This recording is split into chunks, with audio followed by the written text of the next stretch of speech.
Educate Philippines recognizes that Filipinos highly value education.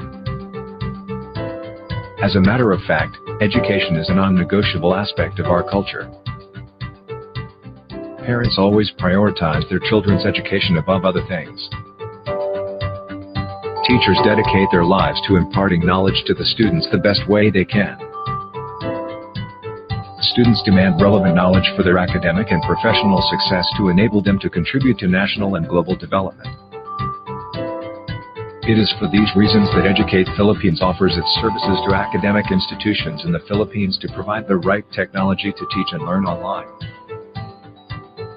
Educate Philippines exists to tackle the lack of LMS in institutions of basic and higher learning and the problem in connecting the teachers and students to the internet.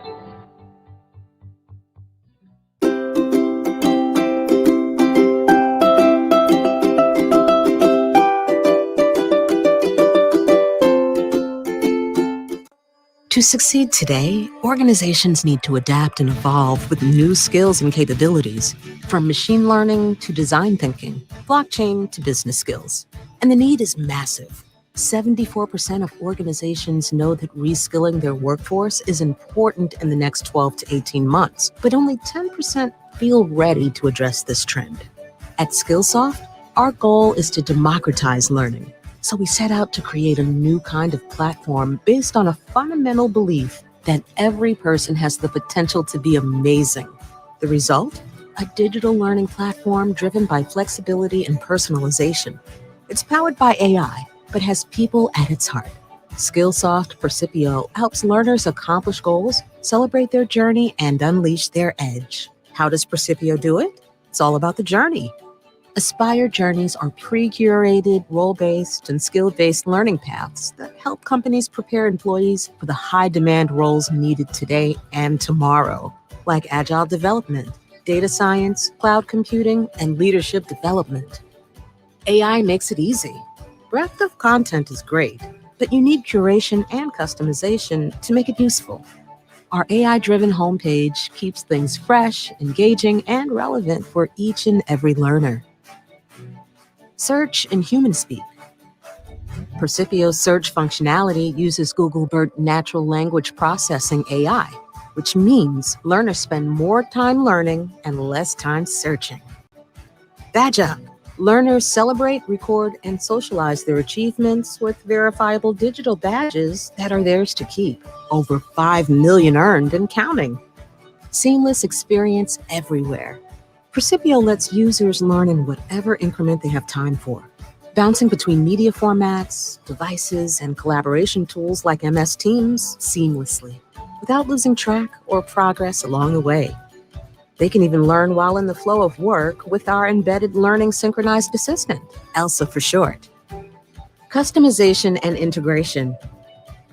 Administrators can customize learning tracks, post content from other providers, and integrate into any LMS. We make it easy to make it your own. Our users already love the results they're getting from Percipio. And that's just the beginning. As the market evolves, so will Percipio, with more capabilities, more integration, and more ease of use with every iteration. Each step brings us that much closer to our mission, to democratize learning and help organizations, teams, and individuals unleash their edge.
Hi, I'm Alex, and I'm here to talk about Educate. If you don't know what Educate is, well, it's a solution to the current educational problem here in the Philippines. It all started when the world got screwed over by the virus. No one was allowed to meet face-to-face. That includes classes. So Aldrin, the CEO of Educate, decided to develop a system that would help the Philippines with their educational problems. With his expertise working in Australia, he brought about Educate, a one-stop place for online learning to be a solution to the current problems of learners and educators. This includes a learning management system, hosting, maintenance, training, support, and many more to provide the right tools and expertise to make distance learning simple and easy. We believe that no Filipino students should be left behind. So, what are you waiting for?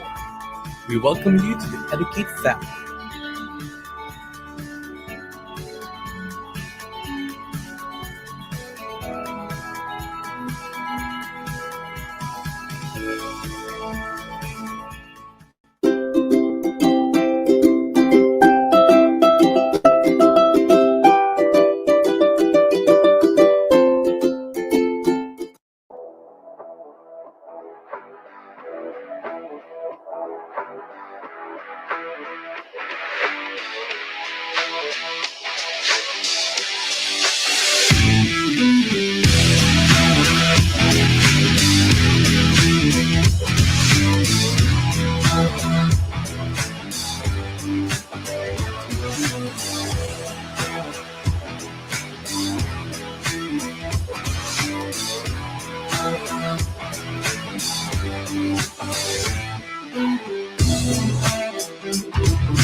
To succeed today, organizations need to adapt and evolve with new skills and capabilities, from machine learning to design thinking, blockchain to business skills.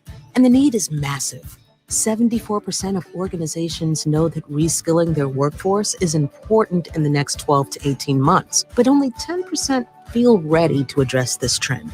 At Skillsoft, our goal is to democratize learning. So we set out to create a new kind of platform based on a fundamental belief that every person has the potential to be amazing. The result? A digital learning platform driven by flexibility and personalization.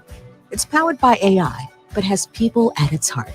Skillsoft Percipio helps learners accomplish goals, celebrate their journey, and unleash their edge. How does Percipio do it? It's all about the journey. Aspire journeys are pre-curated, role-based, and skill-based learning paths that help companies prepare employees for the high-demand roles needed today and tomorrow, like agile development, data science, cloud computing, and leadership development. AI makes it easy. Breadth of content is great, but you need curation and customization to make it useful. Our AI-driven homepage keeps things fresh, engaging, and relevant for each and every learner. Search in human speak. Percipio's search functionality uses Google BERT natural language processing AI, which means learners spend more time learning and less time searching. Badge up. Learners celebrate, record, and socialize their achievements with verifiable digital badges that are theirs to keep. Over 5 million earned and counting. Seamless experience everywhere. Percipio lets users learn in whatever increment they have time for, bouncing between media formats, devices, and collaboration tools like MS Teams seamlessly, without losing track or progress along the way. They can even learn while in the flow of work with our embedded learning synchronized assistant, ELSA for short. Customization and integration. Administrators can customize learning tracks, host content from other providers, and integrate into any LMS. We make it easy to make it your own. Our users already love the results they're getting from Percipio. And that's just the beginning. As the market evolves, so will Percipio, with more capabilities, more integration, and more ease of use with every iteration. Each step brings us that much closer to our mission, to democratize learning and help organizations, teams, and individuals unleash their edge.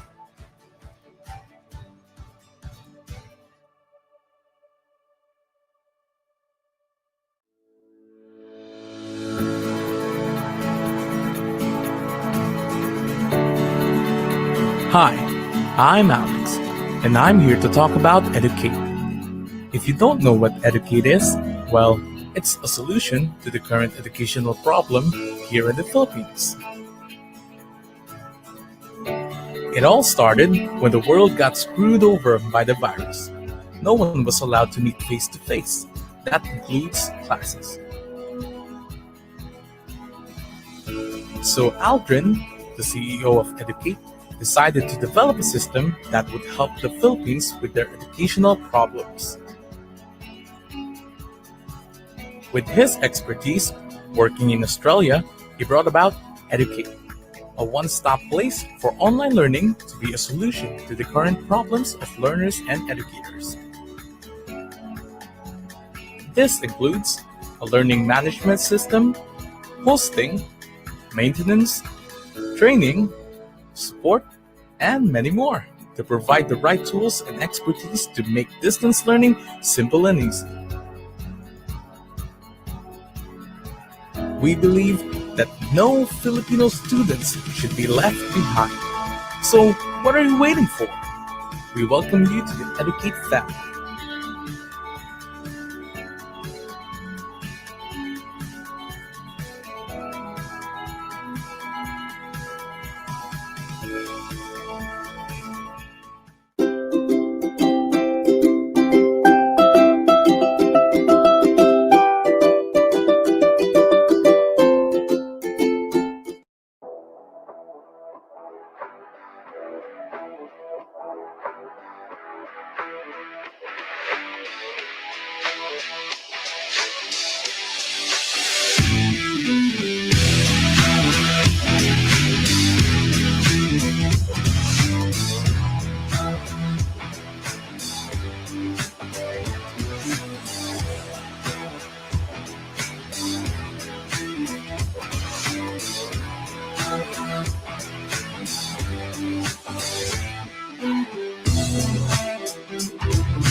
Hi, thank you for joining us today. This is the third session in the second series of UP College of Education in partnership with Educate, Intel SOLN Philippines, Education Resilience, and Learning Continuity in the time of COVID-19. I'm Assistant Professor Abigail Thea Canuto. I'll begin the presentation today. I will be followed by Dr. Mike Muega and Dr. Maricris B. Okay, we're going to focus specifically on connecting the disconnect, philosophical perspectives on the education of the self with others during the pandemic. Okay, so to provide you with an outline of the presentation, I'm going to talk about first and foremost children philosophy in the pandemic. So at a time, when there is much disconnect, we're going to look at how philosophy can help children in a time like this. Specifically, why is it important to encourage children to ask questions? Dr. Mike Muega will follow with his discussion on resilience values for students and teachers during the pandemic. It's going to provide us with observations and suggestions from philosophy of education. In particular, thinking and examining one's thoughts as a way to resiliency, as well as the importance of conversing with others, dialoguing with others, to sustain that resiliency. Dr. Maricris Acido will synthesize everything, provide us with perspectives on connectedness and authenticity as philosophical thrusts in education during the pandemic. So she's going to operationalize, a fundamental educational purpose, which is learning to live together, which is very important, lalong-lalo na po sa panahon ngayon, di ba? Also, the same fundamental educational purpose as a key to understanding ourselves and other selves. This has been mentioned during the first series of the Education Resilience and Learning Continuity Plan series of webinars. The crisis has affected and will continue to affect us all. But we're on our way through webinars like this, through conversations with parents and teachers and students also. We're on our way towards adapting to these new circumstances. We still are operating from the idea that we will have a greater chance of succeeding and adapting to these new circumstances if we forge a sense of belonging and connectedness despite the physical distance among us. So the different areas in the College of Education, I believe, has provided us with so far particular recommendations, diba? Depending on their expertise about how to successfully do this. And as I mentioned, today we're going to look at philosophical perspectives on how to forge a sense of belonging and connectedness in this time of much disconnect. Children, philosophy, and the pandemic. What are the relationships among these?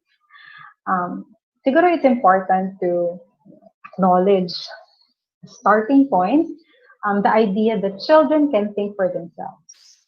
Parents, a lot of them, not all of them, teachers have testified to this natural ability of children to think for themselves. And this is evidenced by children asking their own questions, being curious about pretty much anything under the sun.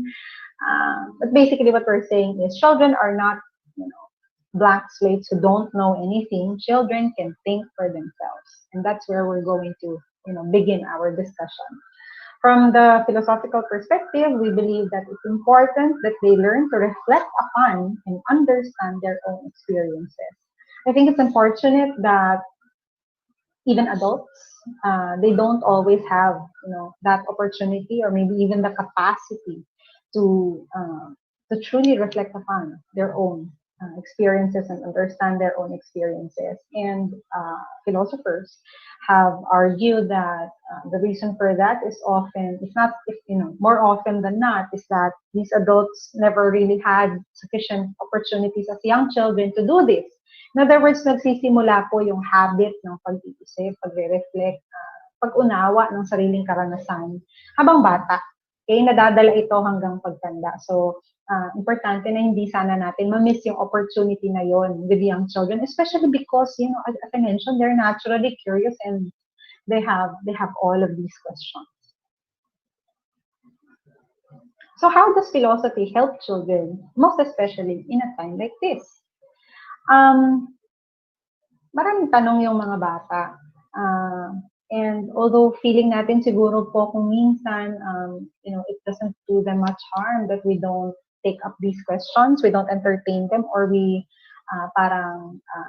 we just tell them, basta sinabi ko, or tama na, makulit ka na, tama na, busy si mama, busy si papa, for example. Although, naiintindihan natin, ang mga magulang, ang mga teachers, why a lot of time they don't have, a lot of time to take up children's questions. Siguro, it's important that we also come to realize what potentially children are losing, okay, if we are not giving them the opportunity, again, to ask such questions. So during the time of pandemic, ito po yung mga nire-report ng mga magulang, ng mga teachers, na madalas nilang naririnig sa mga bata. Ano ba yung virus na yan? What is virus? How does staying at home keep me and others safe? Bored na po ako dito sa bahay. Gusto ko na maglaro sa labas. Ba't ba kailangan kong manatili lang sa bahay? Kadalasan, adults would say, kasi nga bawal. Basta, kukunin ka ng guard, kukunin ka ng police, ganyan, tatakutin natin sila. Pero significant teaching moments po ito itong mga tanong nila ito. We'll get to that in a while. Sometimes, children ask really difficult questions like, why do people get sick? Even more difficult, why do people have to die? For adults, most especially, parang napaka-morbid ng mga tanong, parang napaka-dark, kumbaga, inappropriate yatang topics for young children. But literature po have established time and again that young children as aged as 3 years old, or kapag na-witness na nila, na-experience nila firsthand, namatayan sila ng family member, halimbawa, ng kaibigan, nakikita nila na napaka-curious na bagay ng death. And it's something that we cannot avoid. I mean, we have to be honest about that, diba? And so, it's possible that children will start to ask questions like this. So how do we deal with this, philosophically speaking? We'll get to that in a while. Pero ito po yung mga ilan lamang sa mga topics na siguro maaari nating ma-expect na lilitaw habang habang nasa bahay ang mga bata at nangyayari ang mga nangyayari sa paligid nila. Questions that have to do with health, safety, fear, or other emotions that might be too complex for them but that they nevertheless feel or observe adults to be feeling. Questions that have to do with illness, life, friendship, family, care. Now, obviously, merong mga overlaps yung questions. Hindi naman lamang philosophical yung questions. Halimbawa, may mga questions at ang mga bata na maaaring scientific or maaari natin pwedeng sagutin scientifically. Oo, halimbawa, bakit nagkakasakit ang tao? Certainly, may paraan ang science para sagutin niya na more or less definitive, di ba? Yung parang objective yung sagot. Wala naman po masama. There's really nothing wrong if we were to answer questions like that. But what I'm going to talk about today is really emphasizing on the possibility that we can also treat certain questions philosophically, lalo na yung mga why questions, mga bakit, diba? Bakit? Bakit nagkakasakit? Bakit ang tao kailangan natin? Ba't nafe-feel ko tong mga nararamdaman ko ngayon? These are philosophical questions also. So, paano natin nasasabi na philosophical ang isang tanong? Kadalasan, ito yung characteristics nila. Number one, if they're not objective, or yun nga, katulad po ng nabanggit ko, walang iisang sagot. Okay? It's not a yes or no question. You can answer it in many different ways. But it doesn't mean that they're also completely relative or completely subjective. Ibig sabihin, although there are many different ways to answer the question, children are in fact looking for a meaningful answer. Ibig sabihin, pag sinabi kasi natin halimbawa na, basta sinabi ko, basta gusto ko lang. It's not really encouraging them to keep on asking questions. Okay? At hindi sila madaling sagutin. So I think that's one of the easiest indicators that children are asking a philosophical question. Pag tayo mismo, kahit matanda na tayo and we have all these experiences, nahihirapan din tayo sa sagot or sa tanong nila. Nahihirapan tayong sagutin yung tanong nila. They are also important. Okay? Sabihin, relevant, may kinalaman sa maraming areas ng buhay. Fundamental and comprehensive. Malawak din yung scope, yung tanong. So, ito, loosely speaking, these can count easily as philosophical questions. According to UNESCO, they published a very interesting article on the promises of doing philosophy with young children. Philosophical questioning allows children at an early age to acquire a taste for rational analysis driven by a thirst for truth. Kasi po sa filosofiya kasi, although syempre sinusubukan nating sagutin ang mga tanong, naiintindihan natin that there are questions, that are worthy to ask even when we don't yet have answers to them. Kaya love of wisdom, hindi po ba ang philosophy? At importante po yun for philosophers because that thirst for truth, that taste for rational analysis is what's going to drive us to keep learning. Kasi parang the moment, for example, that a person feels like alam ko na lahat, wala na akong dapat na matutunan, di natapos na yung kanyang learning. As mortal beings, as limited beings, we will always have something new to learn, hindi po ba? The meaning of life, for example, is a question that remains open to this day. And so it's something that, begins at a very early age, naturally, But unfortunately, it's not always something that progresses as one gets older. Philosophical questioning also allows children to develop the critical tools that they will need as individuals to better understand and navigate through life. Nakakatulong po ito, lalo na kapag nagkaroon tayo ng capacity, ng abilidad para mag-isip, sa sarili natin. Lalo na kapag nagiging mahirap pag-isipan ang mga bagay, na-appreciate natin na ganun ang buhay unang-una. Life is really complicated, and there's also beauty in such complication, that it's possible to find peace even in such complications. At the end of the day, a lot of times we're left to our own thoughts, and it's important that children, are empowered early on, that they feel na may value yung questions ko, may value yung thoughts ko. That will later allow them to navigate through life, with more confidence. They're more assured, I would say. As adults, it's important that we model to them also the importance of listening. The moment that we encourage children's questions, nakikita nila na nakikinig din tayo sa kanila. So it begins, by showing children that adults care about what they have to say. So we need to make some adjustments with our habits, lalo na kung nasasanay po tayo na sabihin sa kanila na basta sinabi ko, or mamaya na, palaging ganun yung response natin sa kanila. It's a significant experience when students and children feel like pwede akong magtanong, pwede kong i-express yung nararamdaman ko, pakikinggan ako. It's also important to encourage philosophical questions because it develops critical and creative thinking. Obviously, this is not the only way to do that. Alam yan ng mga teachers, lalong-lalo na, there are many different ways to do that, but philosophy, because questioning and thinking are central to the discipline, hindi mo maiwasan ma-develop ito. We have a better chance of developing critical and creative thinking among children when we allow them to dabble in philosophy.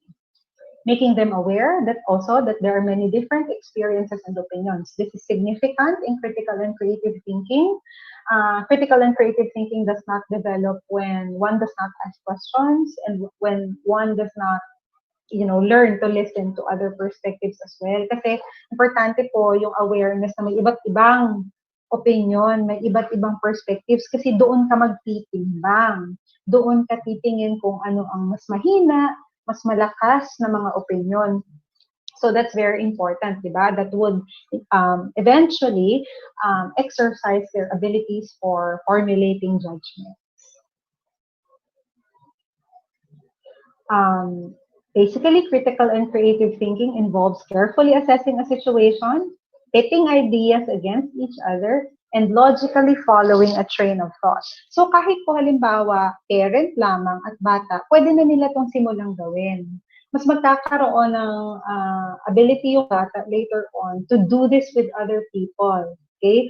For as long as nalay down natin yung foundation sa bahay halimbawa, sa school, maganda rin po itong gawin kasi makikita natin kadalasan, di ba, there are a lot of adults, social media pa lang, di ba, nakikita natin sa matatanda, they also don't know how to talk with each other, with people that they disagree with, for example, or with people that have diverging opinions from them. So it's important that children, lalo na children are much less biased and prejudiced than a lot of adults. It's important that early on they're already experiencing this. Caring thinking is another dimension of thinking that's not often emphasized in literature, but there is such an attitude and a skill, caring thinking. So, pag nakikipag-usap po kasi sila sa ibang tao na may iba't ibang opinion, may iba't ibang pinanggagalingan, nade-develop yung kanilang open-mindedness.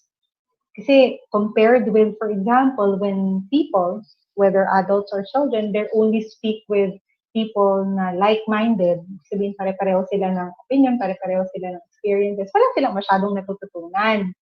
Na-assume nila the rest of the world thinks the way that they do, and are also, also have the same experiences that they have. So open-mindedness necessarily comes through philosophical dialogue, philosophical questioning. Respecting others also, kasi lumalawak yung perspectives nila eh. So they understand that there are differences among people and that these differences are to be tolerated. Okay? They become more tolerant towards differences when they're exposed to them. Ang intolerance nga daw po kasi, sinasabi ni Plato halimbawa, ay nanggagaling sa ignorance, which is basically the root of all evil.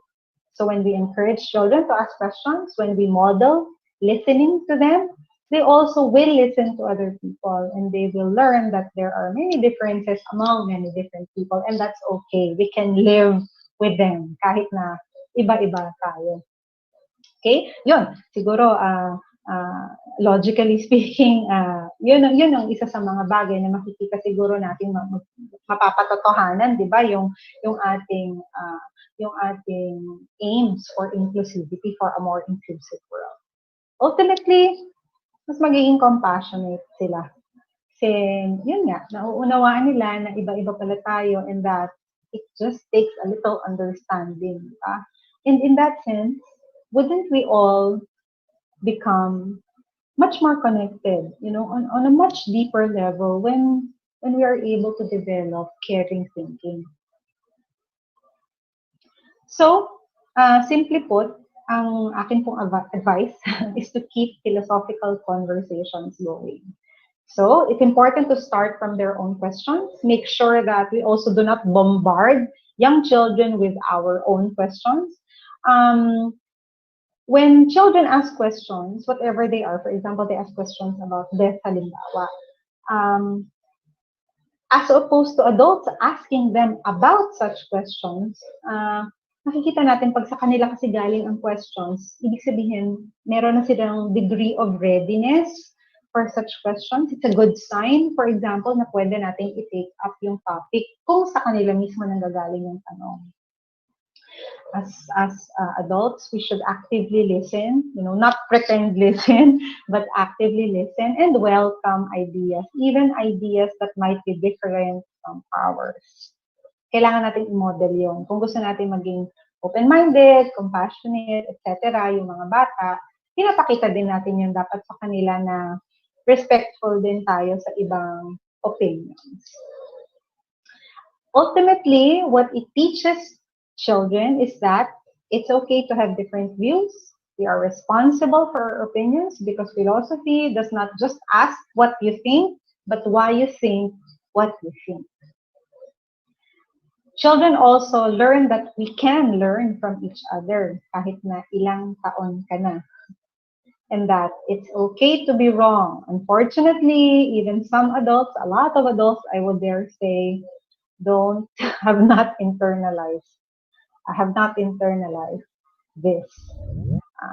And also that we can change our minds. There's no harm in changing one's mind in light of better evidence, for example. And that what I think or feel matters. Isa ito sa mga bagay that allows us to be resilient, and to be connected both on a personal, individual level and also with others, diba? That what I think or feel matters. Ultimately, we'll be raising people who can respond constructively to future existential threats. That would be our ultimate goal. So, ang gagawin po natin when we encourage philosophical questioning among children is to provide space to discuss what our problems are and what we need to do about them. Eventually, ang mararamdaman po ng mga bata is that I am part of a community where what I think and what I feel matters, and that others, although they might have different opinions, experiences, and beliefs than me, we can live together.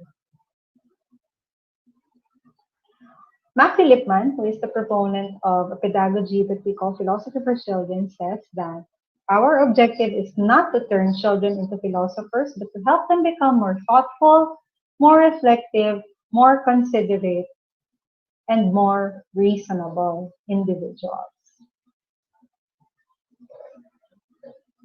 So at this point, I'm going to address, three possible questions that often come up, when I talk about children and philosophy. The first of which is, isn't philosophical thinking too difficult for children? To be fair, I don't think it's easy for anybody, including adults. But as I mentioned, at the least, children naturally think philosophically. I would dare say that is the case. It is not easy for children. It is also not easy for adults, but it can be a source of joy, so much joy. It can be a source of comfort also. But philosophical thinking is not something that we have to be strict about also in terms of, parang magaling siyang mag-philosophize. Halimbawa, hindi po natin kailangan i-qualify ang philosophical thinking ng mga bata na ganun. At the end of the day, ang kailangan lang naman po talaga rin natin gawin is to entertain questions from children when they happen. Always with the eventual goal that we will be developing in them the skills and attitude that I mentioned that otherwise might not develop kung hindi natin i-encourage yung tanong nila. Kasi po kapag inisip din natin na bata pa sila, wala silang capacity para sa ganyan, edi wala rin pong opportunity tayong maibibigay at wala na rin po tayong maaaring pag-usapan tungkol dito. So, well-argued naman po na ang mga bata kahit na limited ang experiences nila, that kahit na nagde-develop pa lang din sila cognitively, kaya na nila. Hindi ibig sabihin mababaw lang din silang mag-isip. Another question that I often hear from teachers and parents, how can I tell which questions are philosophical? Medyo nabanggit ko na po ito kanina, di ba? Kadalasan pag mahirap, yun, kadalasan philosophical na siya. Oo. Nasa sa atin po yun kung paano natin gustong sagutin ang mga tanong nila. Kung meron halimbawang scientific explanation, pwede bang dumiretso na ako doon? Doon ako sa definitive na sagot. Of course, pwede po yun. Wala namang nagsasabi na hindi pwede yun. Meron din yung sariling advantage, may sariling benefit din naman, di ba, na makaka-acquire ang bata ng scientific knowledge pag sinagot natin halimbawa scientifically ang isang tanong. On the other hand, meron ding advantage kung iti-treat po natin ang isang question philosophically. Advantages that I had already discussed just a while ago. So, it's up to us how we're going to treat questions. Some questions, perhaps, are unavoidably philosophical. At nasa sa atin po yun kung tayo rin. Kailangan natin mag-self-reflect as adults kung ready na tayo with something like this. Finally, is it okay to not discuss some of their questions? Sure. Kung halimbawa pong hindi po tayo ready, feeling natin tayo mismo as adults, hindi tayo emotionally ready for some questions, and we might not be able to have a productive discussion with them kasi tayo rin parang ayaw nating pag-usapan, edi syempre po, nasa sa atin yun. To a great degree, may authority tayo sa kanila as parents, as teachers, di ba? But again, kaya po yung self-reflection sa level ng teacher na maririnig natin sa susunod sa aking magpe-present kay Dr. Muega. But importante yung pag-iisip sa students at sa teachers, yung pag-self-reflect tungkol sa mga ganitong bagay. Kasi mahirap po talaga rin to talk philosophically with young children when, as adults, we don't do it ourselves. And with that, I'll end my presentation and hand you over now to Dr. Muega para po mapagpatuloy yung discussion natin, the importance of philosophical thinking on an individual level and with others. Ultimately, para lahat po tayo maging resilient, we don't feel disconnected kahit na napaka-disconnecting ng ating mga na-experience ngayon. Thank you so much. I'll hand you over now to Dr. Mata.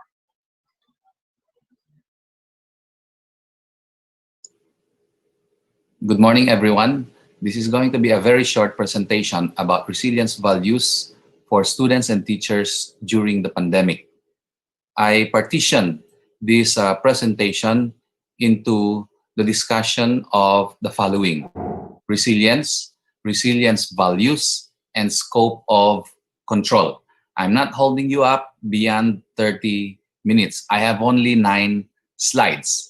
I started posting about the idea of resilience several years ago after seeing a number of pictures where our fellow Filipinos are smiling. Okay, they were victims of calamity, and okay, despite their unfortunate situation, it is said that they are resilient enough to deal with this unfortunate situation. But you know, the word resilience to my mind takes a different meaning when uttered by a politician who is expected to do his or her job effectively instead of talking about Filipino resilience. You know, this kind of annoy a number of people on the internet, in the social media. Okay, I'm not a politician. I'm a professor of philosophy of education. So it should be quite obvious that I'm not going to talk about resilience as though I'm going to distract you, okay, from what a politician should be doing in times of calamity, okay, which is to work twice as hard to alleviate the suffering of the victims of calamity. And, you know, those who are also suffering from this raging pandemic. So why should we talk about resilience? This is, okay, the preliminary question that I should like to answer. Again, I'm not going to glorify or romanticize resilience in this talk, but why should we be talking about it? Well, even in affluent countries, it might be possible that help is not readily available to get the people back in shape at once, okay, in the wake of calamity or raging pandemic. But in a developing or third world country like the Philippines, help could be slow, and apparently we should be resilient enough to survive any form of onslaught. We ought to be so, as we are often left on our own while waiting for help to arrive, if it will arrive at all. But what if not? Okay. Well, if we are not resilient enough, then we might hit our breaking point. And when breakdowns happen, it's possible for any one of us to slip down the slippery slope. And already, actually, it happened in various places in our country. We are a third world country. There is pandemic, and our difficult situation is further compounded by calamities on the side. So if we are on our own, it's important to be resilient enough. Okay, we always say that, especially if the politician won't do anything much. No, but just remind us that we are resilient enough to smile in the face of unfortunate events in our lives as Filipinos. Do we really have much choice? We should be resilient, but here's an important reminder. When a politician starts talking about resilience, you know, you have to watch out for, okay, indeed, it could be just a simple distraction, an attempt to keep us from realizing that a politician should have worked hard on the ground, okay? And like I said, I'm not going to romanticize resilience, okay, in this talk, no, or in any other talk. I'm not a politician. Now, I would like to direct your attention to the notion, okay, of resilience. Okay, allow me now to share the screen now, my screen. Okay, this is my third slide, I'm going to show you the third slide. Okay, what is resilience? Okay, I should like to focus first on the concept, okay, of resilience. Okay, it's been talked about, okay, for the past few months, but I think, okay, it's still incumbent upon me to define resilience. Some of the things that come to mind when we hear the expression resilience is that it is an ability, okay? Specifically, it's an ability to recover from misfortune, failure, accident, or damaging occurrences. So, again, we say resilience is an ability to survive, and get back in good shape after an unfortunate event. Some people are strong enough, however, to withstand various challenges. And that has to do with their training, culture, how they were raised, experiences in life, etc. Often, they need not be resilient as they could stand the weight of pressure or stress. Now, I've mentioned pressure and stress. They are not identical in meaning in this talk. Stress in the context of this discussion is different from pressure in that stress is that resistive force in us, okay? It's within us that we exert, okay? It's a force that we exert against perceived demands or challenges. Stress is internally generated and it could be well within our control depending on our training, experiences, philosophy, and outlook, okay, on life. Pressure, on the other hand, refers to the amount of force, okay, coming from the outside, specifically from a stimulus. Some examples of the sources of pressure are teachers or, okay, education systems expectations, okay, or standards, prodding of the boss, and we could add sense of obligation. There probably is no reason for us to be talking about resilience and its accompanying values if there are no such things as pressure and stress. So, are we just either resilient, or not? Okay. This is the next issue that I would like to address. And the answer is this, okay? We are not just either resilient or, okay, not. Okay, we should be talking about levels of resilience, okay? And there are different levels of breaking points. Okay, every person, okay, has his or her own breaking point. And owing to our different backgrounds, we don't have the same levels of breaking points. We respond differently to a felt pressure. There are people who are easily stressed out, okay, by pressure. Okay, a demanding boss could stress out one employee, but the same boss may have very little effect on another employee. So, okay, saying that we are either resilient or not is rather, okay, a neat divide between, okay, it's a neat divide, okay, between two groups of people, okay, but this is not the case. People have actually varying levels of resilience, and okay, we are not equally resilient. That is, a person who lives in affluence, for instance, again, okay, and is quite used to living a comfortable life, may not be as resilient as the one living in the slum area when both of them find themselves submerged in a flood of filthy water.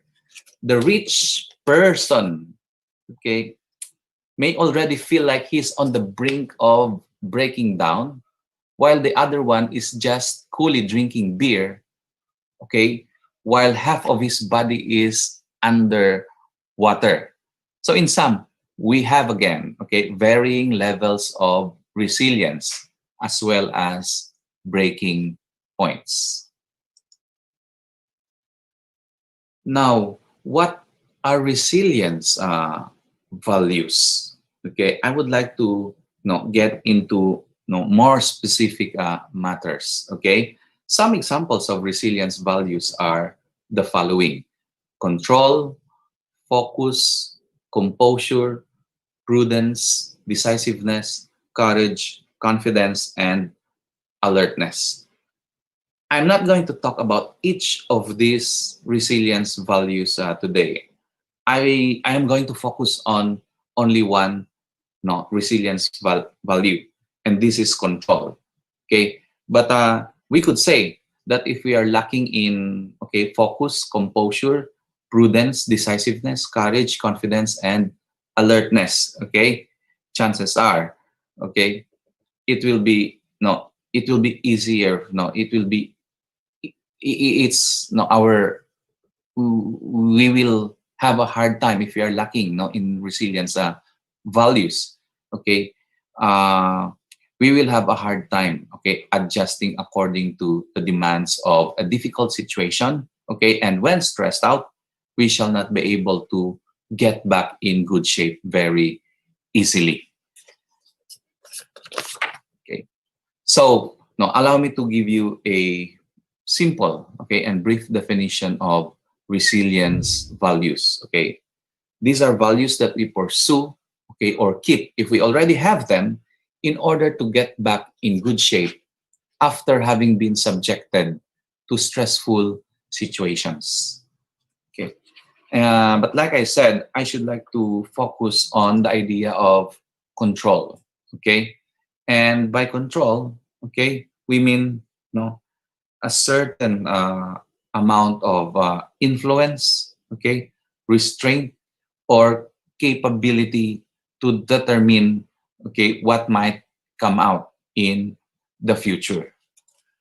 I believe that very little has been said about the specific aspects of control. Often we are told that we should not mind things that lie outside the domain of our control, or the sphere of our control. Okay, we should be more focused on things that we could control.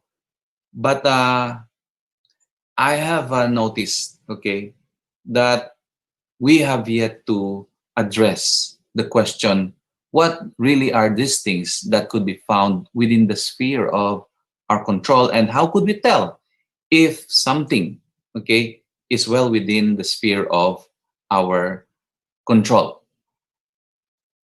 I am giving the idea of control a special attention again in this presentation, because in crisis situation, we are often advised to not stress over or worry about things we cannot control. Instead, we are advised to focus on things that are well within the sphere of our influence and act according to the principle of rationalism. This is important, but from where I stand, the idea of control in relation to resilience is often left unclarified. An important question is, what are the things that lie outside the ambit of our control, and what are the things that we could control? We should like to know the answers to these questions, so that we could respond to unfortunate situations in our lives, in our life more effectively or appropriately. To address this matter, I would like to redirect your attention to the philosophical foundation of the now popular matter on resilience and control. That philosophical foundation is called Stoicism. Rarely do we hear the expression Stoicism when resilience, control are discussed in the social media. But this is actually the philosophical foundation of talks about resilience, and talks about resilience, when not delivered by a politician, would result in talks about control, about things that we could control and things that we could not control. Okay. Allow me first to say a few words about Stoicism. Stoicism is a philosophy that teaches intelligent control over one's emotions and life in general. I believe that to be a wise controller of one's emotion and life, okay, one ought to be intellectually and emotionally mature. He should also, or she should also, be open-minded, reflective, and consultative if necessary. Okay. But going back to the list of things that are said to be beyond our control, I tend to think that many items, okay, in the current list are necessarily things that lie outside the scope of what we could control or influence. Okay, what we have here, okay, in our slide is a list again of things outside, accordingly, according to the author, okay, of this list of things outside our control and things that are potentially within our control.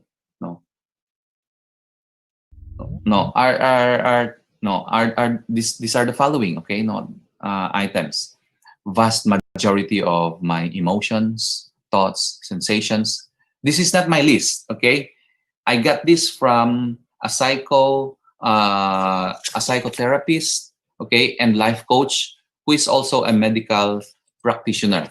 I'm not going to mention the name of the author, okay, because I will be a bit critical about this list of things. But I'm not going to assault him, or reprimand the person for coming up with this list.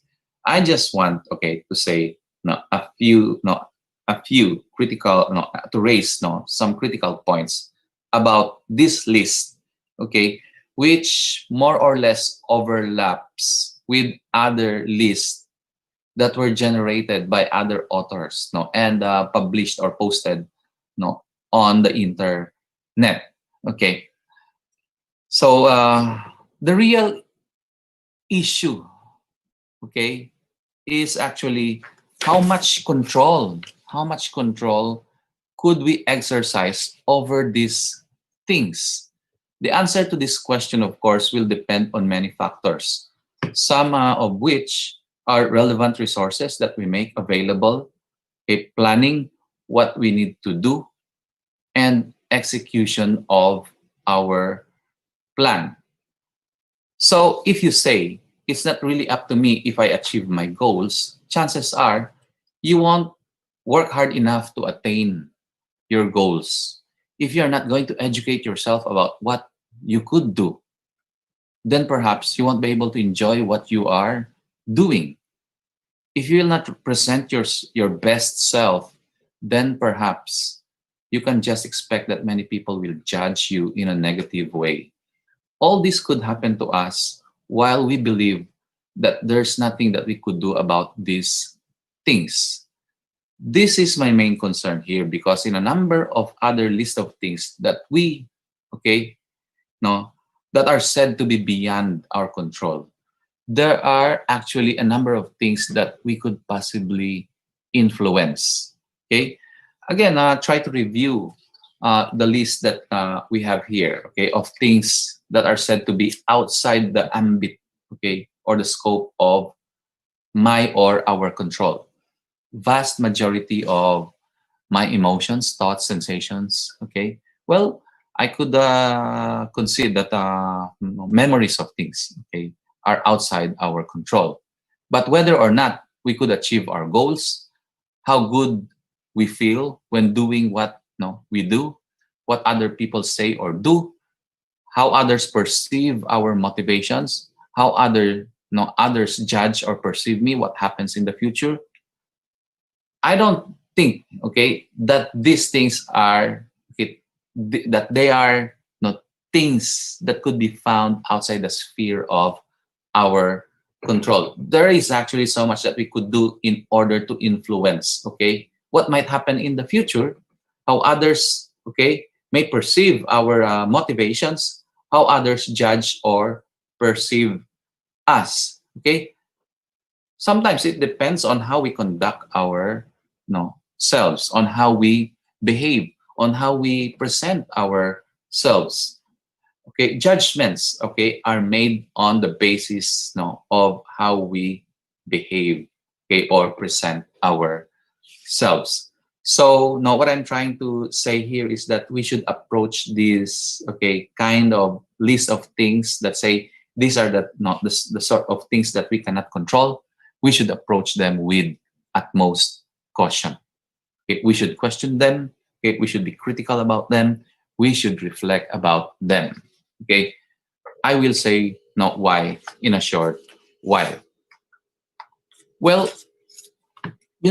there's a way to control other people's actions, okay, words, okay, play, behavior, mistakes, feelings, and ideas. Okay, what we have here again, okay, in in our slide, okay, is another list.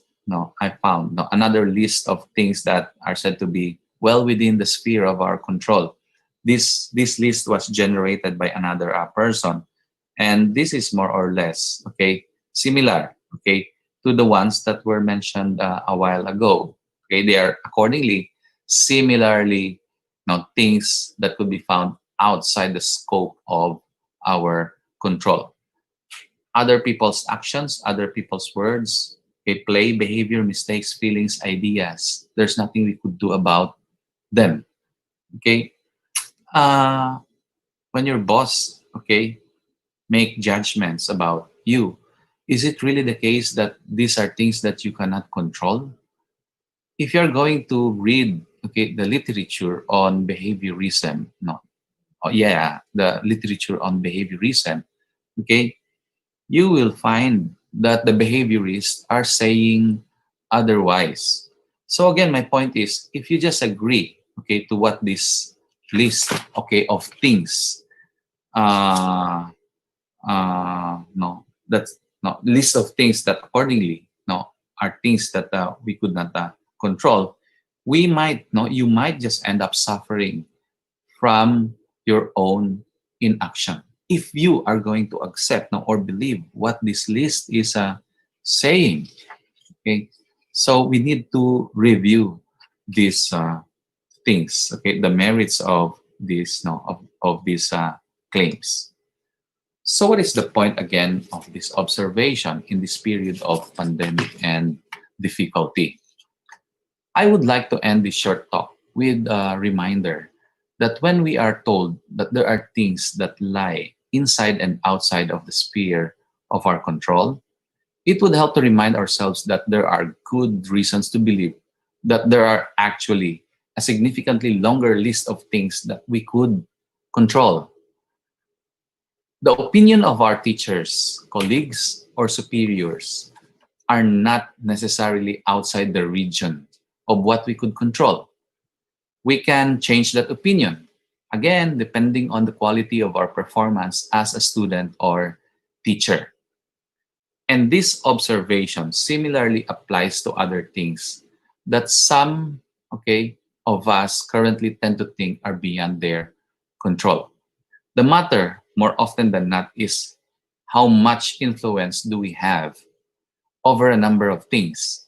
The answer varies depending on what, okay, you did and prepared in anticipation of things over which you have actually some control. So again, don't just dismiss things as though they are things that that you cannot influence.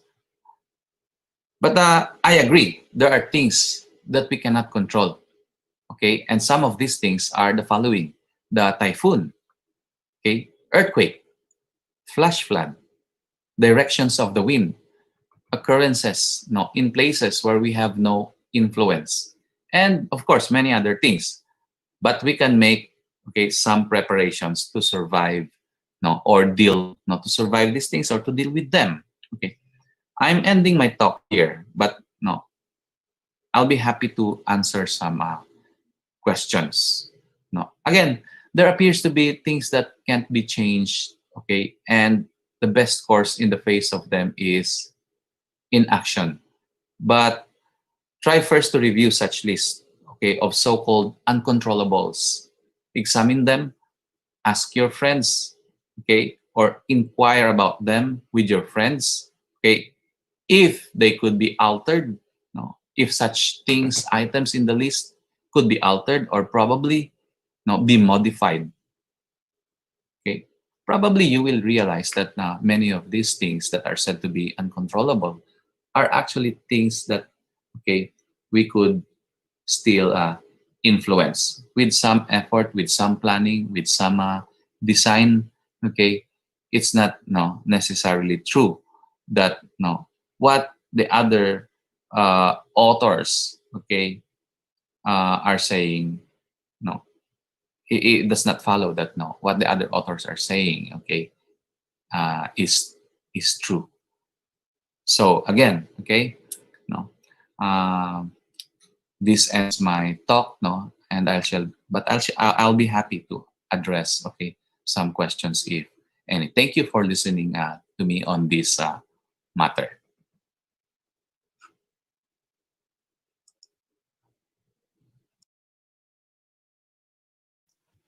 Good morning, everyone. We are now on the last part of today's webinar, brought to you by the Philosophy of Education Program faculty of the University of the Philippines College of Education.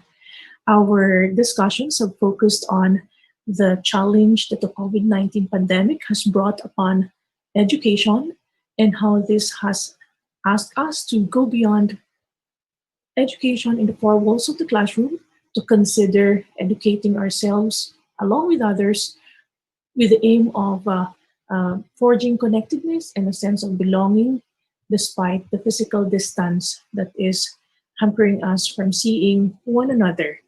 And the previous lectures, earlier lectures by my colleagues, have shown us how education could actually forge a sense of connectedness and belongingness in the context of, for example, how children could be educated to think on their own, to think reasonably, so that they would be able to consider other children's thoughts as well and live with these children with a sense of respect and collaboration. And this was discussed, all of these, by Assistant Professor Abigail Thea Canuto in her lecture earlier. And the next lecture by my colleague, Dr. Michael Arthus-Muega, also focused on the context of adult learners and teachers and how this kind of education about human connectedness could actually help them think about themselves some more, all the more, and how such thinking about their own thoughts and their own perspectives could help them consider other people's perspectives as well. And for my part, I am Professor Maricris B. Acido-Muega. I teach philosophy of education courses at the UP College of Education, Educational Foundations area. And for my part in this webinar, I will be looking at how connectedness, human connectedness and authenticity can be considered as fundamental and philosophical thrusts in the education of our students and ourselves during this time of the pandemic. And we know that in every period in human history, there had been phases and events that called for us to reflect all the more about ourselves, about our own existence, about our lives, and in these events and phases in our history, we had been able to go beyond this, and we had been able to sustain our lives and had lived well throughout these big challenges, difficult challenges. This time, this pandemic is one such period in history as well. And this pandemic, COVID-19 pandemic, has brought so much difficulty to our human lives. We think about how many of us have been affected, and not only in the Philippines, but throughout the world. And we think also about how we could actually survive, no? And how we could actually uh, move beyond this and go on and move on, and how we would be able to sustain our existence, human existence.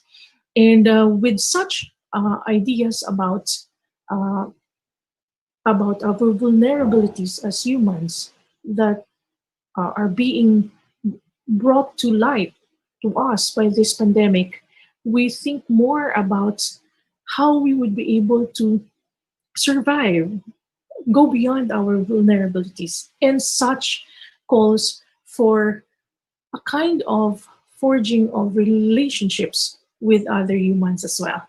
And that's why our topic for today would bring us to into a discussion of this very important aspect of human existence, which is really human relatedness, connectedness, and human authenticity. So earlier, my colleagues, as I said, no, looked into various aspects of education that is focused on the self together with others, so that we would be able to forge a sense of connectedness despite the physical disconnectedness that we are experiencing right now because of this pandemic.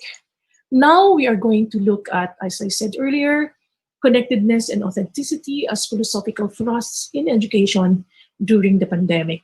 So, how is education being done this time with the big challenge of physical distancing, social distancing, lockdowns, and quarantines?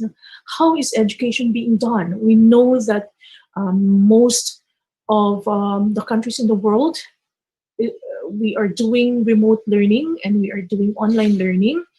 And this learning is happening in the homes of many of us, no? In many parts of the world. And we see here, when we do education in our homes, we are being brought on the line of fire, so to speak. No? So we are looking at how the realities of our day-to-day life in our home are being experienced even with us doing online learning.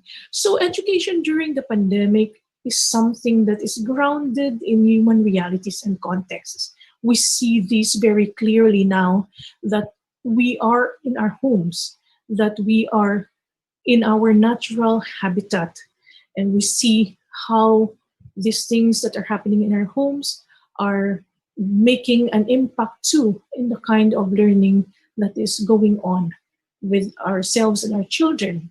So we are brought much nearer. We're being brought nearer to our realities in our communities, in our homes. And this kind of education too involves human processes and interventions, and requires necessitates connectedness. Why? Because we are in our natural context. So we when we, for example, do our online teaching in our houses, in our homes, we we see our family members, we see our kin, and, and this is different from when we do our teaching in the classroom. Our kid is not with us. Our parents are not with us when we do that. But now, because we do this in our houses, then we see them here, and we are brought face to face to the very connection that we have, to the initial connections that we have in our homes. And so, during the pandemic, education brings us in the back to the ground, and helps us see realities and context on the ground. And here we see a kind of authenticity already, and a kind of spontaneity, human spontaneity and authenticity that we could rarely see when we are in the classroom. And the classroom in a sense like a laboratory. It is controlled environment in the lingo of psychologists. But in our homes, this is the natural habitat, the natural environment of humans. And we see firsthand our connectedness with our family, for example, with our kin, and with other humans as well. So the kind of education that we have during this COVID-19 pandemic brings us face to face with that reality and necessitates as well the kind of connectedness that we naturally have as humans. And so because of this kind of education, we could see fundamental and essential principles, philosophical thrusts that we need to emphasize in the kind of education that we are having during the pandemic. So first, the thrust is connectedness. If we have to have a meaningful and relevant education at this time of the pandemic, we need to situate such education in a sense of connectedness. So we need to view education in a community, as a community. So this is just a kind of education that, a view of education that necessitates looking at it beyond the curriculum, looking at it beyond the lessons that we have and the students that we have. So we may have a well-planned lesson, for example, and a well-crafted curriculum, but when there are situations in online learning during the pandemic that would call for us to retrace our steps and to reformat again this curriculum and these lessons, then we need to do that so that we would be able to get an understanding of the kind of education that we have this time. It is not something that is just on paper. It is something that is dynamic, done together with people and done in a community. And that kind of view of education lends toward a sense of connectedness. So one big philosophical thrust in education, especially during this pandemic, would be connectedness. And another point is that the interventions, the modifications, the flow in education during this time of the pandemic would not be made possible without people, without working together as a community, without looking after one another. So these interventions, these modifications can only happen through the help of other people. Let's take, for example, when we do remote learning and remote teaching on the part of the teachers and learning on the part of the students, we would encounter a lot of difficulties and challenges that would make us modify and come up with newer interventions, for example. But this we could not have noticed on our own alone.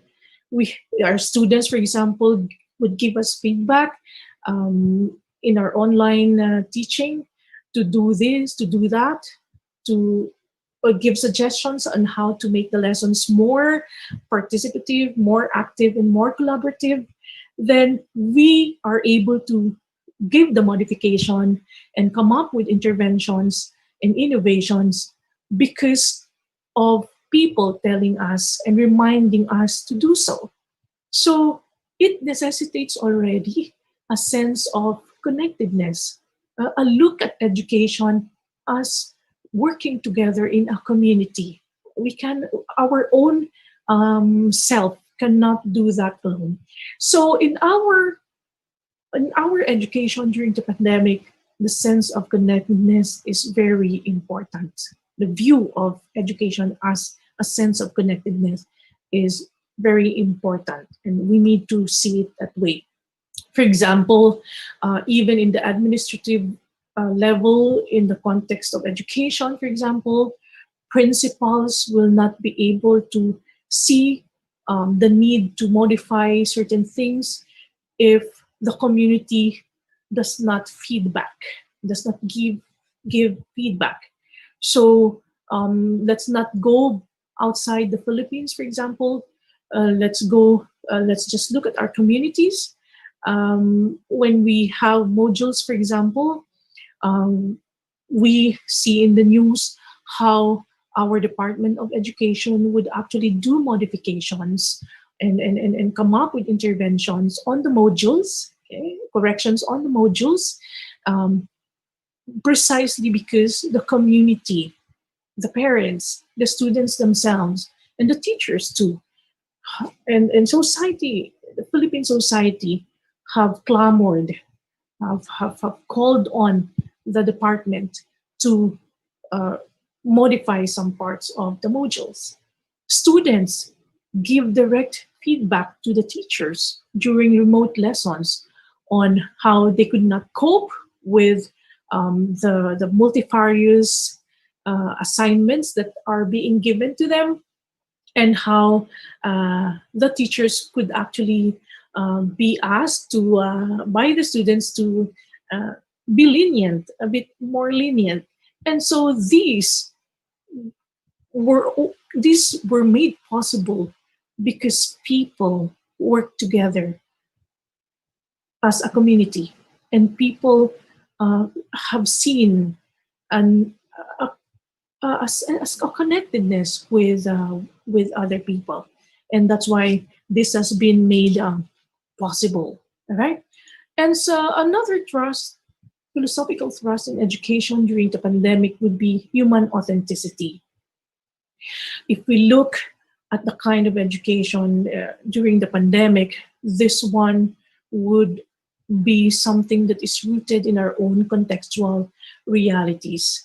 We respond to it as we have seen, as we see problems and concerns happening around us, and our responses to it are real and authentic. Yeah. So because we see these firsthand. Okay. So when we, for example, experience power outage, and when we experience being kicked out of the Zoom meeting, these are all real to us. These are all real to us, and we experience these as humans.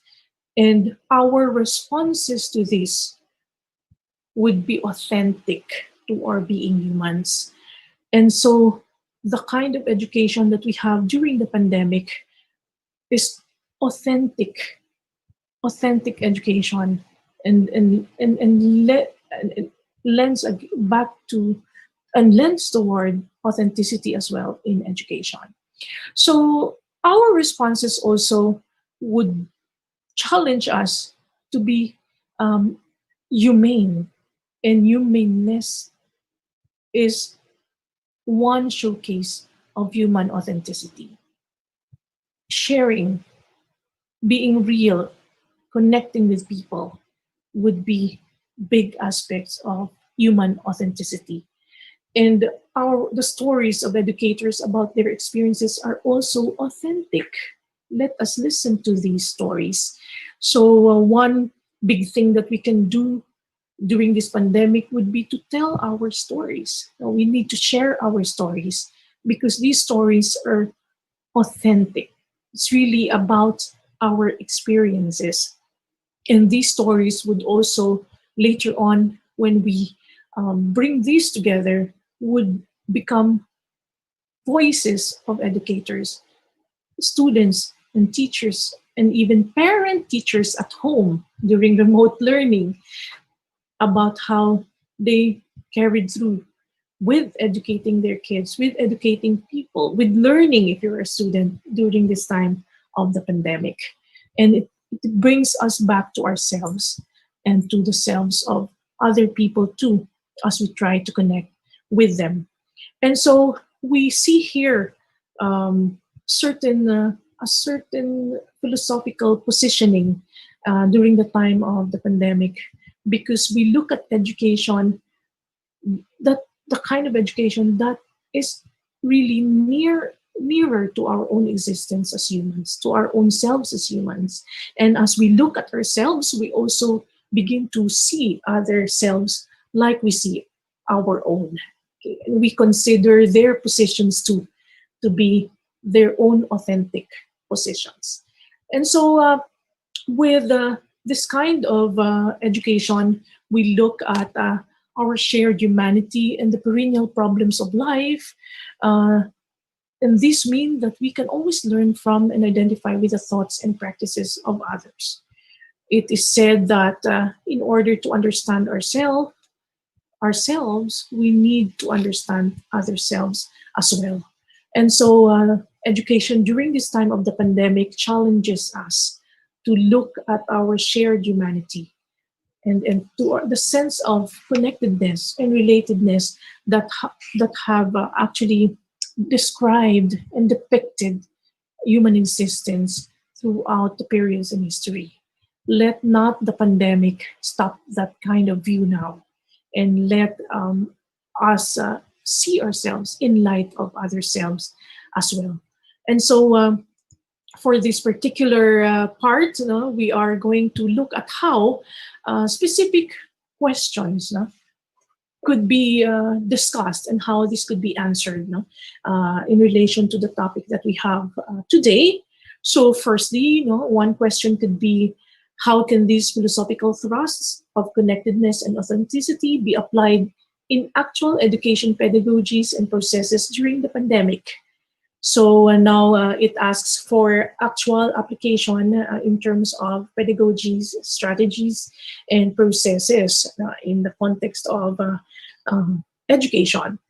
Now that we do education remotely, and we do this in our homes for many of us, and for some of us, blended education, education that is done partly in the homes and in schools, for other countries in particular, we could look at certain frames that we can use to be able to implement such kind of education during the pandemic. So for example, the kind of pedagogies that we will be that we can look at now would be online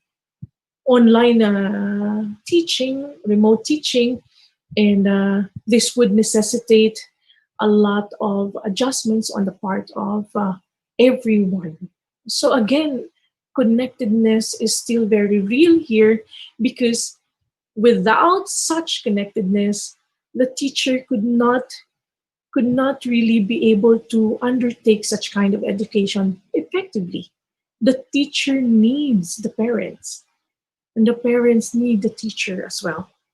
And the learner, together with the teacher and the parents, would need to collaborate so that learning could happen during the pandemic. So this one still necessitates connectedness. So pedagogies would really focus on, and strategies and processes would focus on many instances of collaboration between parent, teacher, and teacher, student, and collaboration among students, parents, and teachers, and even the community, the larger society. Because without the larger society, again, decision-making would be very difficult to do during the pandemic. And modifications would be difficult to do as well. Because as we have said earlier, we need other people's voices so that we would be able to get feedback on these processes and strategies that we are doing during the pandemic. And earlier we gave as an example how the Department of Education in the Philippines has actually looked at the task of modifying certain learner materials and modules because of the efforts of the community to call out the department on some errors in these modules, right? On some things that that are needed to be corrected. Okay, all right. So another question is that, isn't the idea of connectedness something that will make for a relativist human positioning in terms of what is good and or educative or educational? Because education this time calls for the education of the self and of other selves as well, so that there could be a sense of connectedness and belongingness that can happen. So there is this question on on whether that will not make for a relativist position now, relativism, because there would be a consideration of each one's experience, of each culture's experience, of people's experience in their own context. But that is not the idea for this kind of education about connectedness during the COVID-19 pandemic. We see that this one recognizes the context, the values, the rights of people, and how they would relate with one another, and how they would come up with processes to get their people educated during this very difficult time of the pandemic. So it is not relativist, but a consideration of the authentic context of each human experience that would call for us considering that position. And this one would be leading toward a consideration of human authenticity as well. Because as we said earlier, the experience of people on the ground are real and authentic. And that's why people, educators on the ground, should tell those stories. So a teacher who is having trouble with her internet connection, how she copes with this, and how she brings out her laptop or computer outside the house to be able to get good and strong internet connection, that story is real and authentic and speaks about the human condition, the human experience, especially during this time of the pandemic.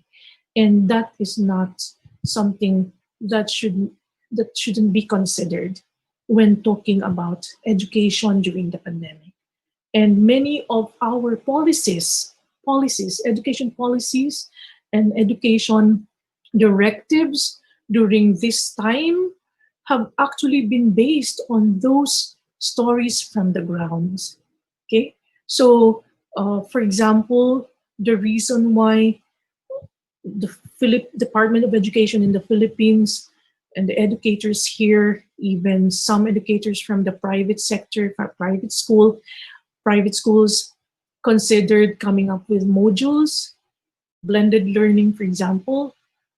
That is because of a consideration of the authenticity and reality of Filipino lives on the ground, that many of them would not have strong internet connectivity, and many of them would not own gadgets, so that they would not be able to do online learning. And the response of education is to reframe, a modification, and they came up with modular learning during this time of the pandemic. So many of our directives and policies in education during this time of the pandemic have been products um, have been products of a consideration by educators of what's really happening on the ground, on the realities and the authenticity of human existence in our society on the ground. So that is a consideration of connectedness and a sense of authenticity in education. And lastly, there is a question too of how can these philosophical thrusts sustain meaningful, relevant, and worthwhile education for all of us? So the philosophical thrust of connectedness and authenticity in education should be brought beyond the pandemic, the COVID-19 pandemic, since these are actually what education is all about. Education brings humans together and brings them toward a consideration of themselves along with other selves, brings bring us humans to a consideration of ourselves vis-a-vis our communities. And that is connectedness.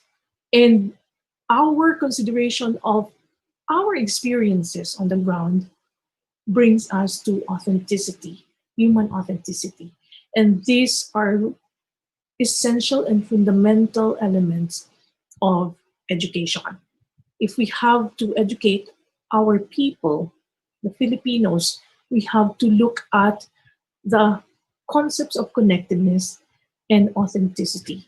We have to frame our education on the idea that our learning about ourselves would be made more relevant if we also learn about ourselves.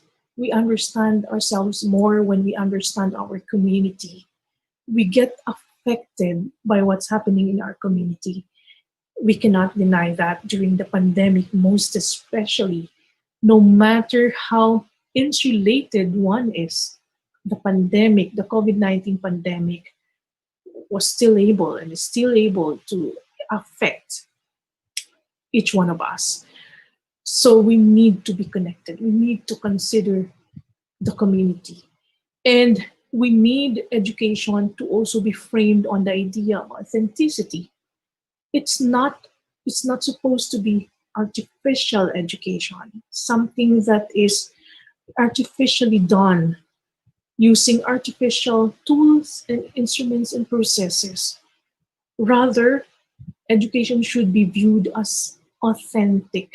It should be based on our own culture, our own context, and the voices of students, of people involved in education, of teachers, of the whole community. Parents should be heard and should be shared. Should be shared and should be heard. And that should go beyond the pandemic. And that's why for our discussion, we are brought to these philosophical thrusts in education because we want to achieve a sense of connectedness despite the disconnectedness that we are experiencing right now. And with that, we aim to have a kind of education that is authentic to us humans. And right now, we are going to end our discussion, and in behalf of my colleagues in the Philosophy of Education program, Assistant Professor Abigail Thea Canuto and Professor Michael Arthus-Muega, and yours truly, Professor Maricris B. Acido-Muega, we would like to thank you for sharing your time with us today. We would have wanted for us to be together when we do this, physically together, but the pandemic hampers our being together for now, does not allow us to do that right now. And so we are thankful that you still made time to share yourselves with us today, despite the conditions. And thank you for being with us, and mabuhay po tayong lahat. And now we are ready to listen and to answer your questions, listen to your questions and answer your questions. And it would help us if you would state your name and your affiliation when you raise your questions, and to also tell us to whom you are addressing the question, who among the three of us you'd like to answer your questions. Okay, so thank you very much, and we are now ready to listen to your questions.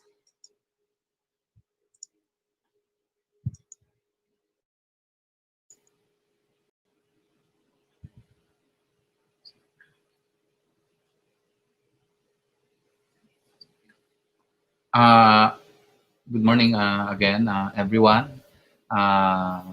Siguro ako na muna yung maunang sumagot no, sa tanong. We have here a question from Albert Amor Jr. Where can we pull off that Filipino resiliency in these times of pandemic, when Filipino resiliency to raise his or her voice and aspirations is negated into Filipino silent conformity and submission to the fate they are experiencing after the strikes of natural disasters, COVID-19 threats, anti-terrorism law, and national leadership and governance instability?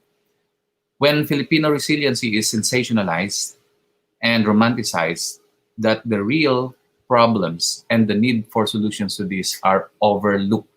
That's a very sharp observation coming from Amor Albert Jr. Thank you. No, that's a very important point, no, and question that you have just raised. Elsewhere, I have also expressed the same sentiment that many Filipinos seem to have come to accept, okay, that their misfortunes are actually their fate. So they just smile without letting out a protest, an expression of protest. And that is not only sad, okay, that is profoundly disturbing, because while we could be resilient, okay, it is not necessarily the case that we should not let out any protest, that it's not our place to complain or to make a protest. But the question is, where can we pull off that Filipino resiliency? This may not happen, okay? We could, there are ways no, to get the Filipino people, especially those coming from the low-income group, okay, to pull out no, that thing we call the Filipino resiliency. Plus, no, they should protest, okay, if they are not satisfied with the way their problems are being addressed by the supposed leaders in their localities, no, and of course even at the national level. We pull that off from education. We need to inform each other. We need to educate our fellow Filipinos on this, and that is not really a difficult task, considering that we don't have just the radio and the television to fall back on nowadays. We have the social media. People have now wide networks of connections. We make use of these resources to refresh, to reframe, to reset, okay, the minds of our fellow citizens. We inform, we educate them, we remind them. Okay, we ought to be resilient, because we have no. Most of the time, we don't have anyone to fall back on except ourselves. Help is very slow, okay, to arrive.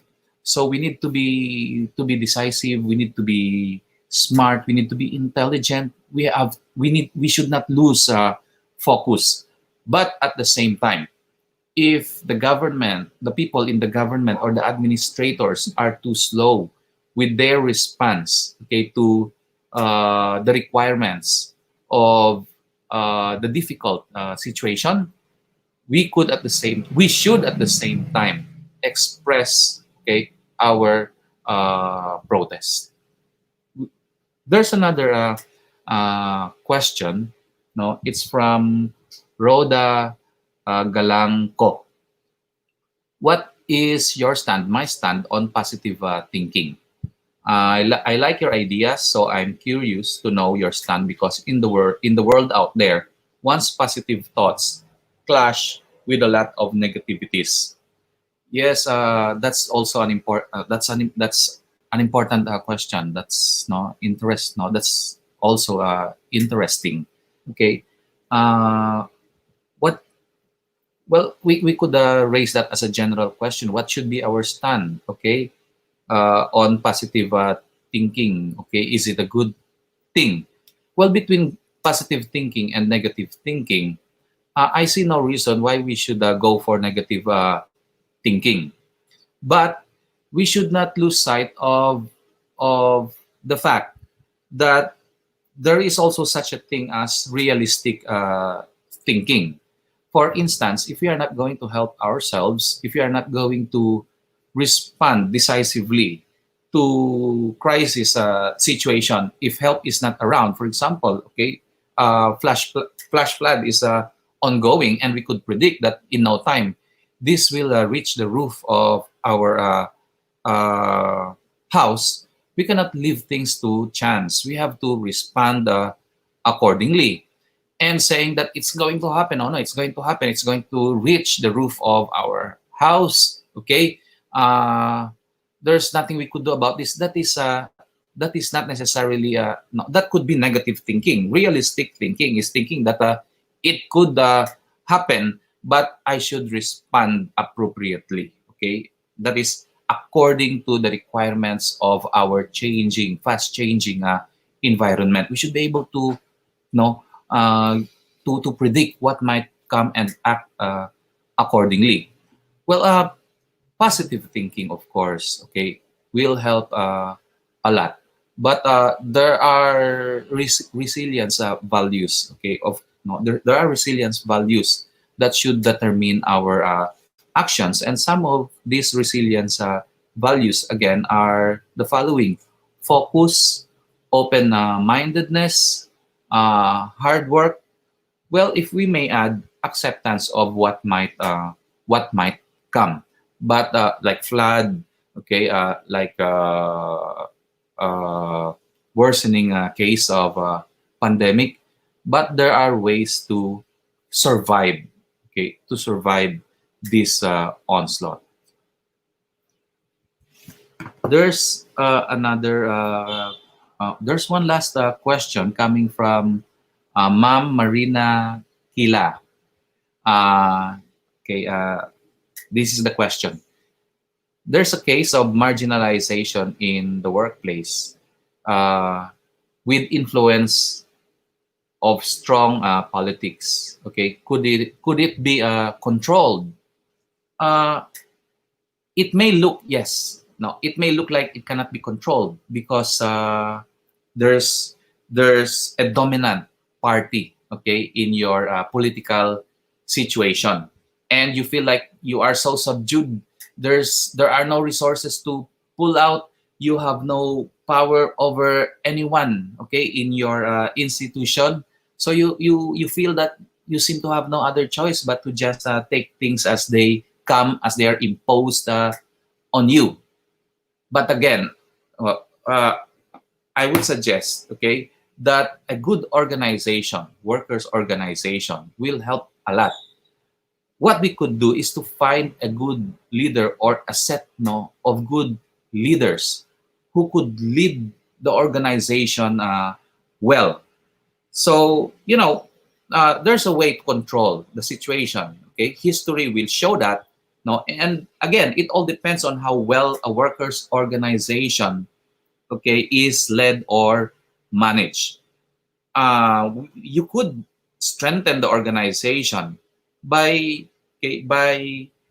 creating a big room for everyone to confer with each other, to air their wants, to express their desires, visions, and even their dissatisfaction.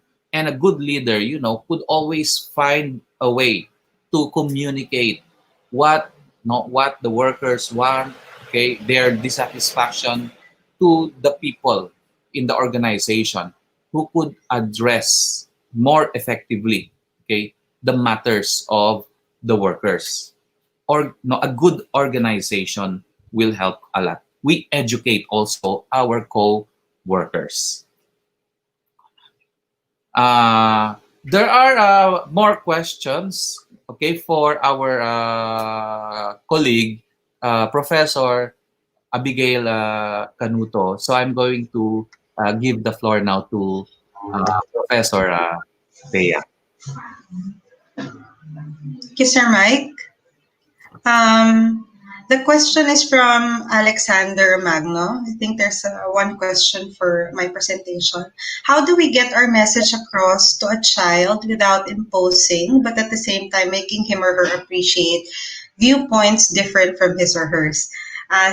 It's a good question. It's an important question. I don't think there's just one way to answer this question kasi mahirap din iwasan po yung hindi tayo maging imposing, lalo na kung napaka-influential ng role natin sa buhay ng bata. As a parent, for example, or as a teacher, we always have that, that power over that child. And the child is aware of that. Pero importante po that we maintain in our relationship with children or with the child, yun nga, a questioning kind of culture that we maintain, something like that. Ibig sabihin nun, pag nagtatanong po yung bata, we don't always have to concentrate on providing answers to them. Okay? Although they might be looking for that, parang ang pinapakita po kasi natin sa kanila is that it's all right to keep thinking about these things. And again, more importantly, that there are many different ways of answering these questions. If again, the question is in fact philosophical, something that we can treat as a philosophical question. Kadalasan po ako personally, my go-to would always be to give the question back to the child. Maybe rephrase the question or ask another question that would allow the child to think further about the initial question. Ikaw, ano sa tingin mo? Paano mo nasabi yun? Sa tingin ko, ganito. Anong palagay mo? There's always that, like, it's as if you're throwing a ball to the child, and when the child passes the ball back to you, you pass the ball to the child again. Parang ganun po eh. Actually, kahit sa mga estudyante ko in higher ed, ganun din po yung ginagawa ko. And it's, minsan nagugulat sila, they're not used to it, na parang, akala ko dahil ako yung estudyante or ako yung mas nakababata, dahil nagtanong ako, I'm expecting the adult or the teacher would answer.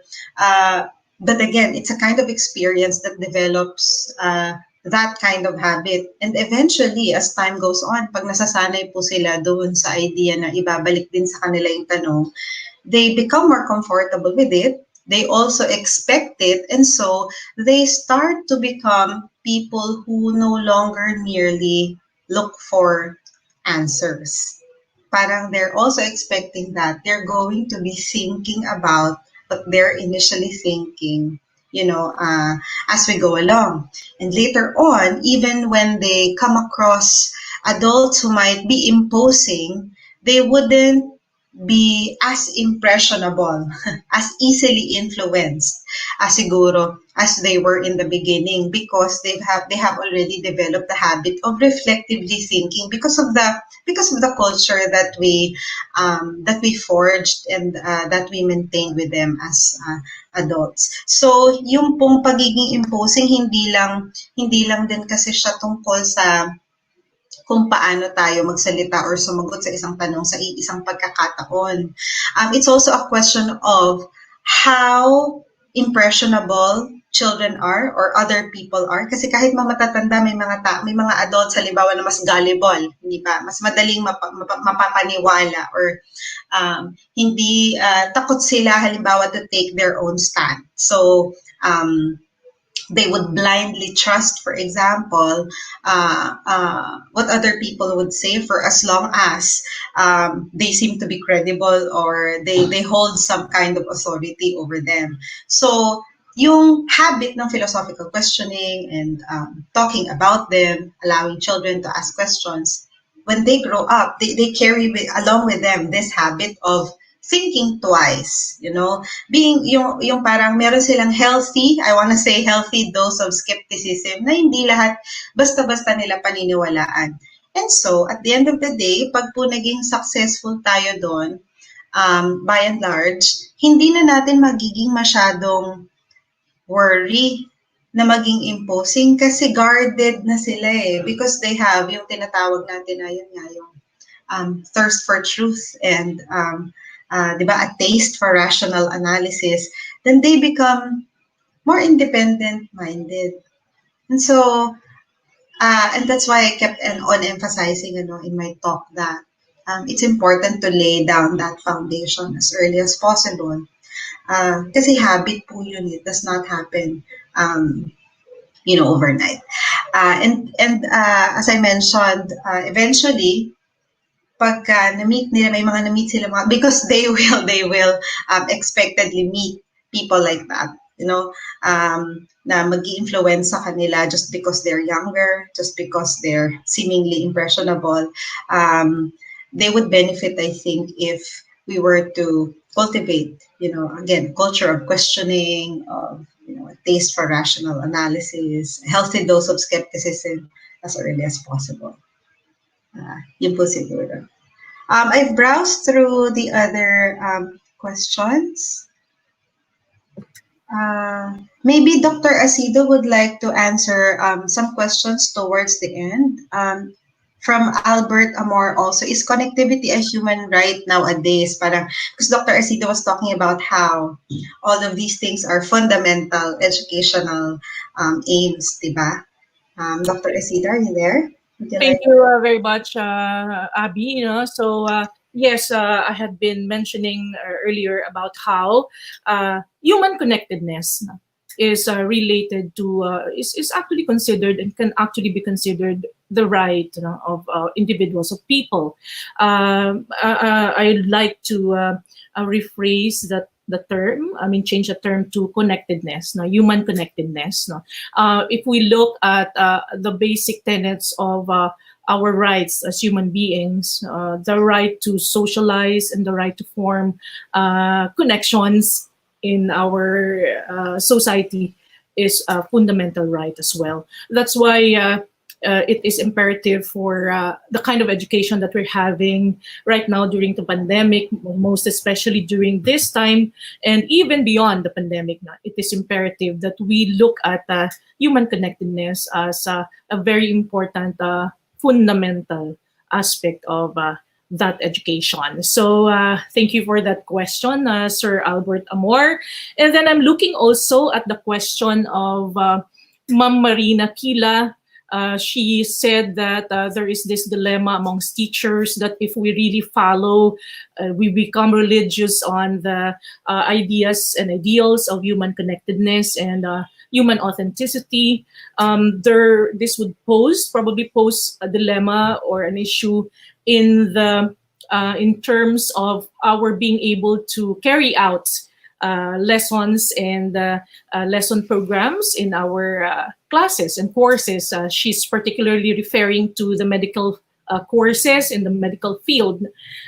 We have to acknowledge that it is really a dilemma, especially because the kind of education framework that we had been so used to and the structure of education in and by itself is really something that is a bit objective and standardized and universal for that matter, considered universal for a long time.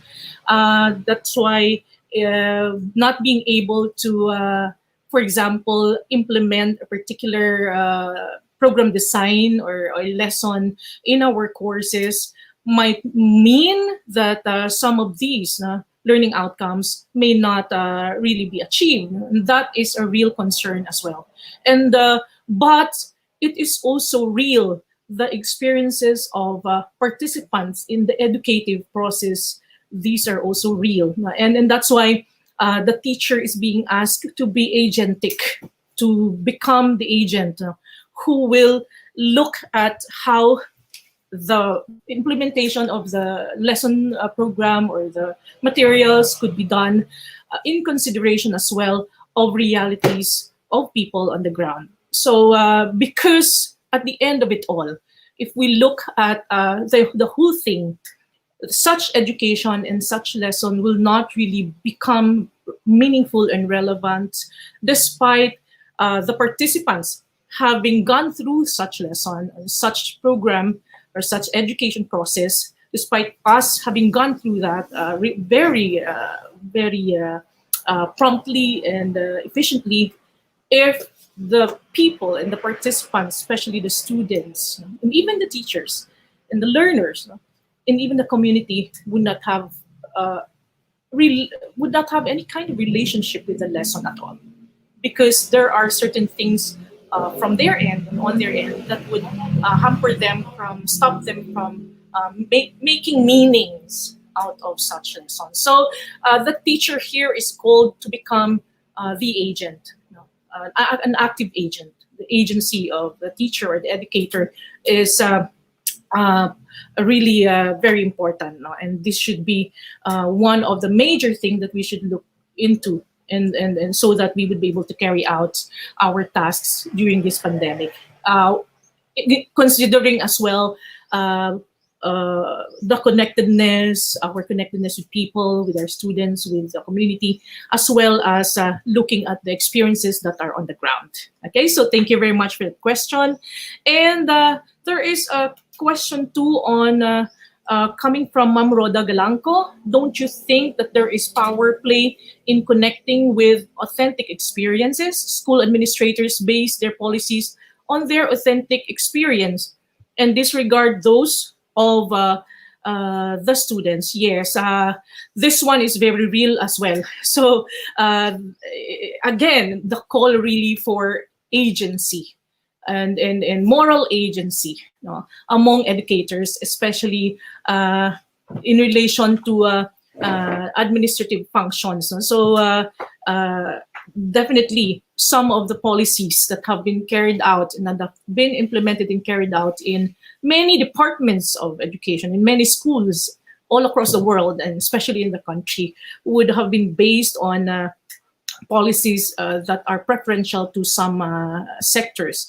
But that's why we make the call in education, and we shouldn't be stopped into making that call to really consider the voices of the participants, students, in the community, in the teachers, in crafting major decisions and policies. So thank you for those questions, and I give the floor to Dr. Muega again for that's the last question, I think. There's a question from Rosendo Lorente. The question is, does an optimistic attitude of a person has an impact, okay, on resiliency, on his or her resiliency? If there's an impact, yeah, is there an impact too? No.